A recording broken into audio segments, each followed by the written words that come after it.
আলহামদুলিল্লাহ, অবশেষে ফসল তোলা শেষ হলো। এই দেখেন এখানে আলহামদুলিল্লাহ কতগুলো ফসল।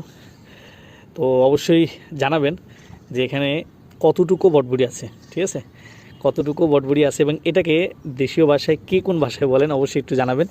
আর এই দেখেন এখানে আছে ভেন্ডি, এটাও অবশ্যই জানাবেন যে কে কোন ভাষায়, কোন দেশে কী ভাষায় এটাকে বলা হয়। আপনাদের কমেন্টস অপেক্ষায় থাকবো। আর অবশ্যই লাস্ট একটা মেসেজ দিব, সেটা হলো যে আপনারা সবাই যার যার জায়গা থেকে, ছোট্ট জায়গা হোক, ছোট্ট পরিসরে হোক বা যেভাবেই হোক, চেষ্টা করবেন যে অল্প কিছু সবজিও যদি চাষ করতে পারেন, ওটা সবজিগুলো যদি পরিপূর্ণ হয়, তারপর ওটা খাওয়া এবং তোলা থেকে নিয়ে সব কিছু দেখবেন কত আনন্দ। এবং এত পিওর সবজি, যে সকাল সকাল কি সুন্দর একবারে তাজা সবজি নিয়ে যাবে এখন বাসায়। তো এগুলো আসলে মজাই আলাদা, আনন্দই আলাদা। আপনাদেরকে রিকোয়েস্ট করবো আপনারা সবাই এই কাজগুলো করবেন। দেখেন এখানে পুঁইশাকগুলো দেখছেন কি সুন্দর, একবার পিওর পুঁইশাক, হ্যাঁ, দেখলেই খাইতে মন চায়।